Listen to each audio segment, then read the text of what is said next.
काजल TV पर news में उर्फी जावेद की न्यूज देख रही थी, जिसमें बताया जा रहा था कि उर्फी जावेद अपने यूनिक फैशन की वजह से गूगल पर सर्च करने वालों में नंबर 1 पर आ रही है। ये सुनकर काजल खुद से कहती है, वो ये बंदी तो अलग ही लेवल की पागल है। मतलब दुनिया इतनी नफरत भरी नजरों से देखती है इसको, लेकिन फिर भी इसको कोई फर्क ही नहीं पड़ता। ऊपर से गूगल पर सर्च होने वाले लोगों में सबसे ऊपर आई है ये। काजल खुद से बात करने में बिजी थी कि इतने में उसकी माँ रेखा उसके पास आती है और उसको टीवी देखने में अपना समय बर्बाद करते हुए देखकर कहती है, तू मत सुधरियो। पता है कि तेरी शादी है, घर में इतने सारे काम है, लेकिन तुझे तो कुछ सुनना ही नहीं है, बस टीवी निहारना है। माँ आपको नहीं पता मैं किसके बारे में देख रही हूँ? उर्फी जावेद आजकल ये फैशन आइकॉन बनी हुई है। मुझे भी इसके जैसे फेमस होना है। फेमस बाद में हुई हो, पहले जाकर अपने दोस्तों के साथ शादी का लहंगा फाइनल करके आ। हाँ माँ, मैं तो ये भूल ही गई थी। अभी रिया को कॉल करती हूँ। काजल रिया को कॉल करती है और सीधा मॉल आने को बोल देती है। कुछ देर में काजल भी वहाँ पहुँच जाती है और दोनों लहंगे की दुकान में जाकर दुकान वाले से बोलती हैं, भैया मुझे ना उर्फी जावेद ने जैसा बैकलेस लहंगा पहना था ना, वैसा पहनना है। क्या आप ऐसा लहंगा बैकलेस बना सकते हैं? बहन जी, आप बस तस्वीर दिखा दो, आपको सेम वैसा ही डिजाइन मिल जाएगा लहंगे में। तू पागल है क्या?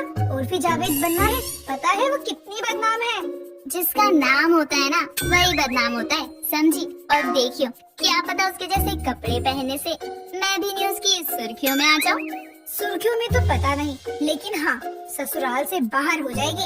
अंकित को कैसा लगेगा जब उसकी होने वाली बीवी आधे ब्लाउज में सबके सामने जाएगी? तो पहली बात तो तू अंकित जीजू बोल, और दूसरा उनको मैं जो भी कहती हूँ ना सब पसंद आएगा। और मेरी शादी है, मुझे जो पसंद है मैं वैसा ही लहंगा लूंगी और उसका ब्लाउज भी वैसा ही बनवाऊंगी। काजल एक लहंगा पसंद करके उसको फिटिंग के लिए दे देती है और उसके ब्लाउज को उर्फी जावेद के स्टाइल में सिलवाने को भी बोल देती है।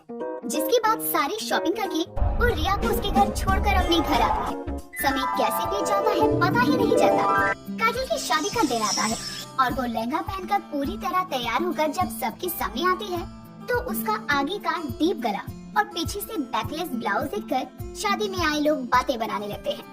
तभी रेखा काजल के पास आकर धीरे से कहती है, ये क्या पहनकर आई है तू?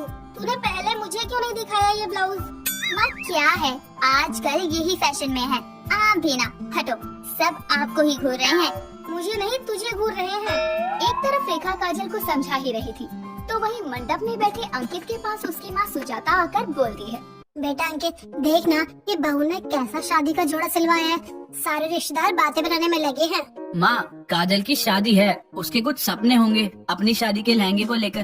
बनवा लिया उसने अपनी पसंद का लहंगा। क्या हो गया इसमें? कोई मुद्दा नहीं है जिस पर सब बात बनाने लगे। अंकित खुद मंडप से उठकर काजल का हाथ पकड़कर उसको अपने साथ मंडप में बैठाता है। जिसके बाद उन दोनों की शादी की रस्में आगे बढ़ती है और कुछ देर में रस्में पूरी होने के साथ शादी संपन्न होती है। काजल अपने घर से विदा होकर अपने ससुराल पहुंचती है, जहां दरवाजे पर खड़ी काजल की आरती उतारती हुई सुजाता उससे कहती है, आजा बहू, अब से कुछ बातों का ध्यान रखियो कि तू इस घर की बहू है।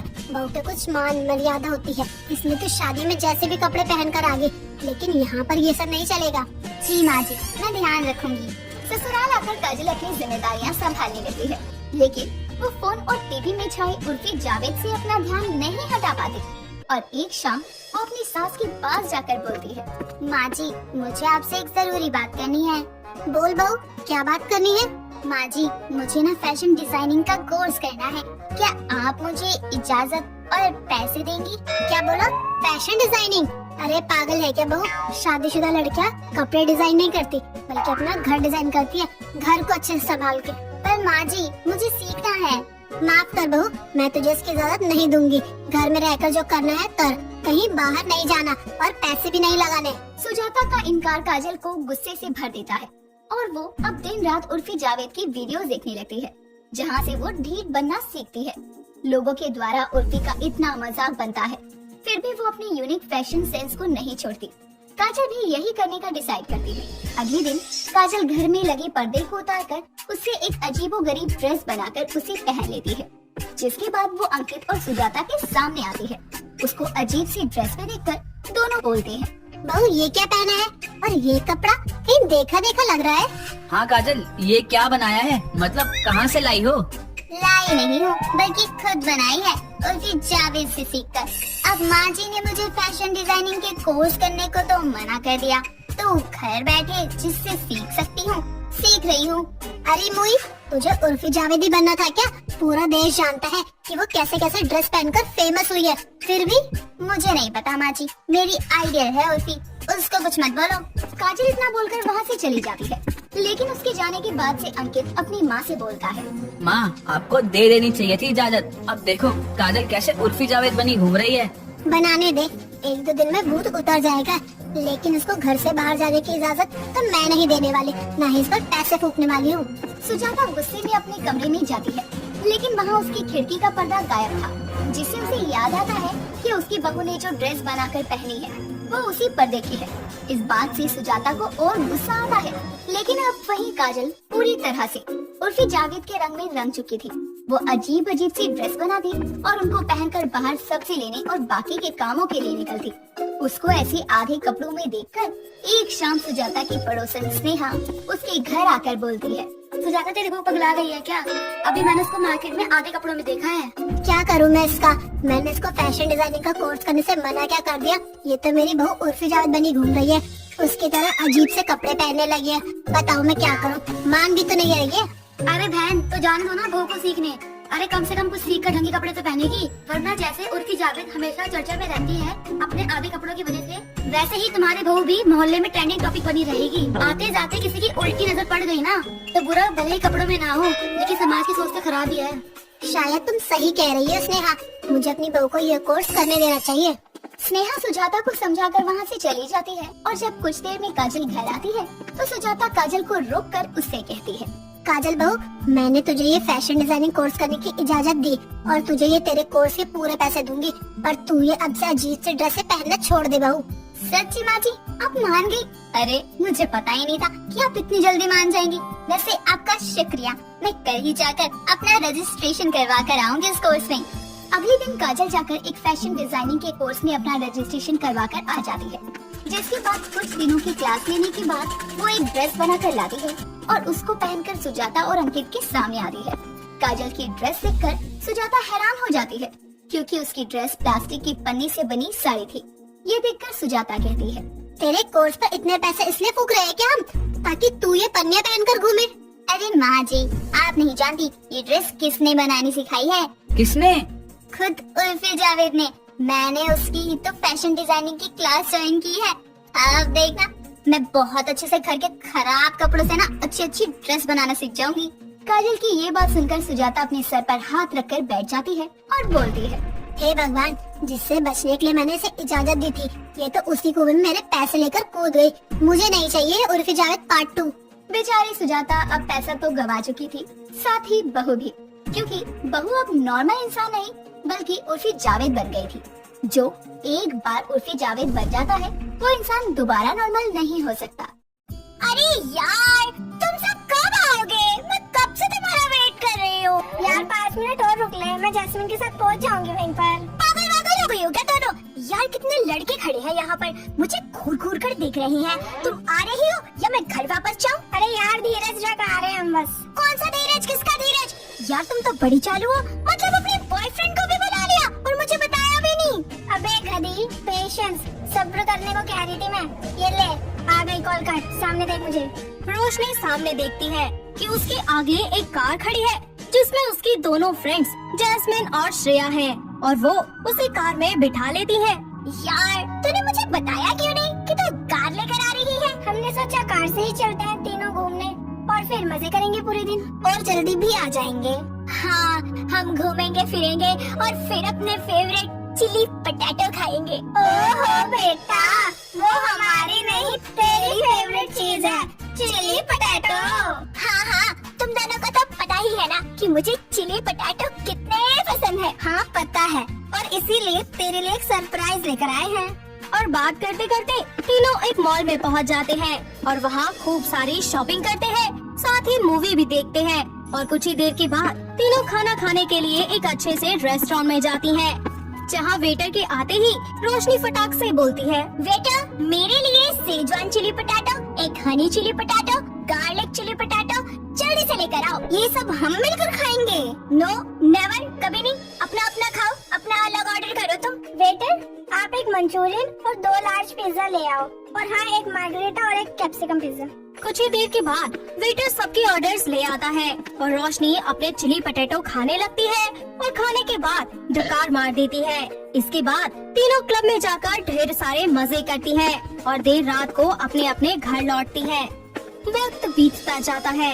ऐसे ही एक दिन रोशनी शॉपिंग करके वापस घर आ रही होती है कि तभी वो अपने बॉयफ्रेंड दीपक को कॉल करती है और उससे बोलती है, दीपक तुम कब आ रहे हो? मैं दीपक नहीं हूँ, उसका फ्रेंड रघु हूँ, और जल्दी आ जाओ। दीपक का एक्सीडेंट हो गया है, जल्दी उसके घर आ जाओ। क्या?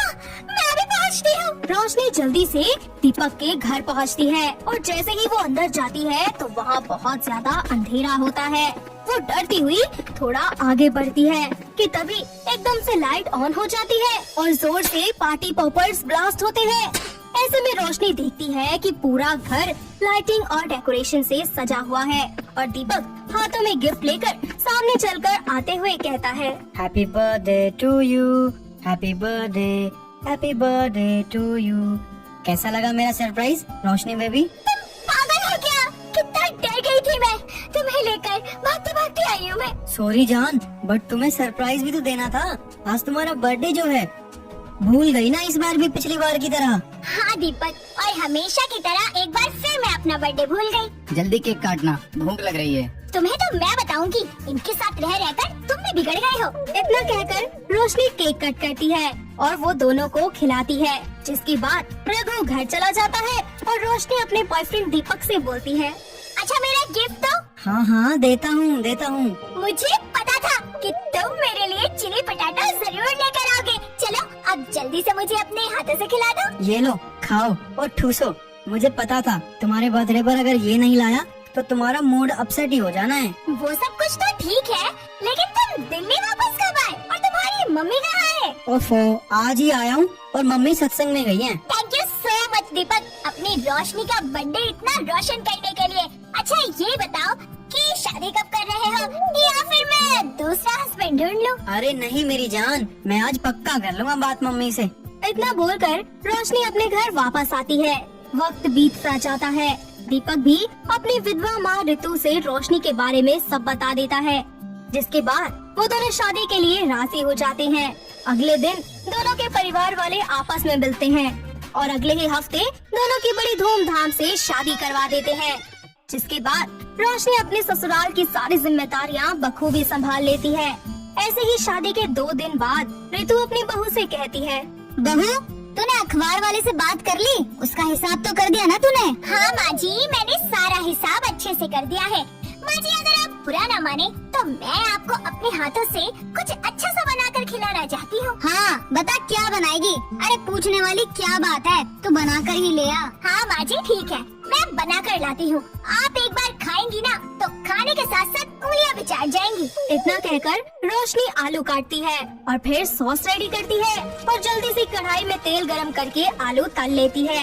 इसके बाद वो सॉस डालकर उनको अच्छे से मिलाकर गर्मा गर्म चिली पोटैटो बनाती है और मन में बोलती है, हाय मेरे मुंह में तो पानी आ रहा है इसे देखकर। अभी खा लूं, मन तो कर रहा है सारा, लेकिन पहले माँ जी को तो खिला दूं। वो चिली पोटैटो को एक बाउल में डालकर अपनी सास के सामने ले जाकर रख देती है और बोलती है, ये लीजिए माँ जी, गर्मा गर्म चिली पोटैटो, खाइए और बताइए। अरे खाने तो दे बहू, बहुत गर्म है अभी। अरे वाह क्या टेस्टी है बहू, ला और दे दे। जी माँ जी खाइए ना। अरे बहू इसमें क्या क्या है वैसे, जरा मुझे भी तो बता दे। माँ जी इसमें मैंने आलू के साथ 2-3 सब्जियाँ और 2-4 सॉसेस मिलाई है और कढ़ाई में तल के इन्हें एकदम करारा कर दिया है, तभी तो ये इतने यमी यमी बने हैं। अच्छा तो आलू से बनता है, वैसे पकोड़े की तरह है ना? हाँ माँ जी कुछ ऐसा ही समझ लीजिए। समय गुजरता जाता है। सास बहू के चस्के की वजह से दीपक को भी अब रोज रोज चिली पोटैटो ही खाने पड़ते थे। इन सब से परेशान होकर वो दोनों से बोलता है, रोशनी माँ क्या हो गया है आप दोनों को? माँ रोशनी कम थी क्या जो आपने भी चिली पोटैटो खाने शुरू कर दिए? मैं पक चुका हूँ लंच और डिनर में चिली पोटैटो खा खा कर। आप दोनों को अपनी हेल्थ की चिंता नहीं है, पर मुझे आप दोनों की है और अपनी भी। अरे बेटा ये तो आलू है, इससे क्या नुकसान होगा भला? हाँ दीपक इसे खाने में प्रॉब्लम ही क्या है? क्या बात करनी है रोशनी तुम्हें? तुम तो वैसे भी दीवानी हो इस खाने की।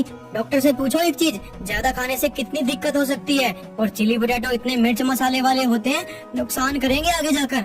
मत खाओ आप दोनों की फिक्र है इसलिए बोल रहा हूँ। अच्छा बाबा ठीक है, इतना नहीं खाएंगे अब। खुश?